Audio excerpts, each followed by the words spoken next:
اینا برادران کوی احد، کوی احد. اینا میخوان. اینا کوی نمیخوان کوی احد. دوستان عزیز، این حال ما در یک جای قرار دارم که اساس صفا مروه اینا بالای ما داد آدم‌ها تا خوردستن.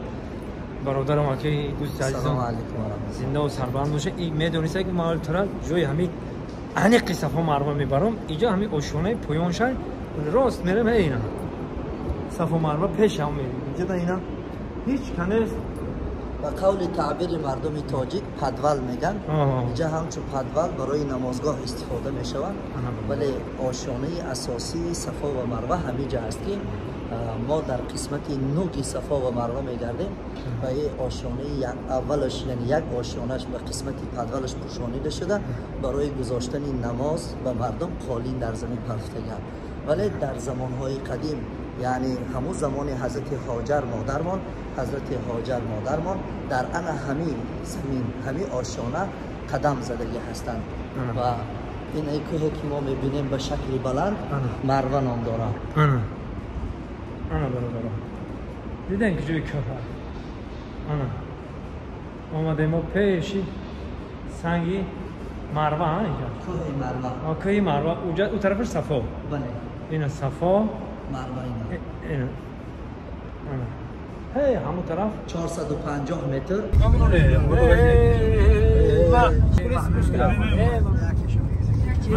اخي بارك يا حبيبي مخالفه يا سيد وقوف ممنوع حبيبي ما في فلوس مشكله بابا هذا الطريق مشكله ما في وقت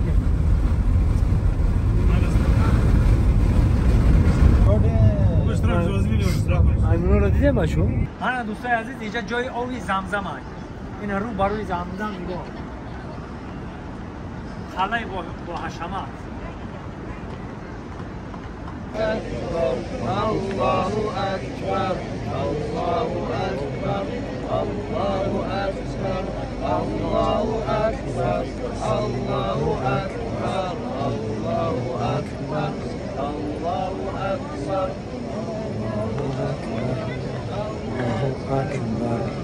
الله اکبر.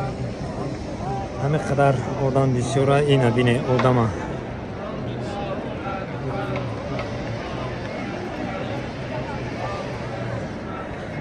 خب بچه خلاص آمدم. اول دست به دامن برداریم به تمام مسلمان های روی دنیا و دویم به ملت و تاجیک و تاجداران و سیوم به خیش و تبارا و پدر و مادر و هم کورسا هم سینفا هم خدمت ها مهم خیال میکنم که همه هم دیگه آدم هایی که ای دورند خداوند بزرگ همه را برکت انصاف رزق روزی زندگی تنج عطا کنه. پاک و پروردگارا یه فرزند و فرزند یه خانه و خانه و در پاک و پروردگارا رزق روزی همه مونا فراوان بگردان از خزانه غیب. پاک و پروردگارا در این خانه خودت در این خانه خدا در این وقت اجابت دعا پاک و پروردگارا دعای ما را قبول بگردان. خدای خدا ما رزق روزی همه ما را فراوان بگردان. الله اکبر.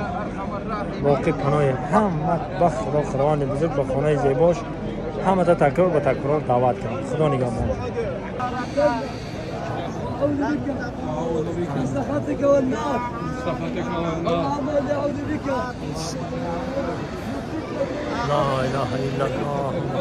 أعوذ بك من فتنة المحيا والممات ومن فتنة المحيا والممات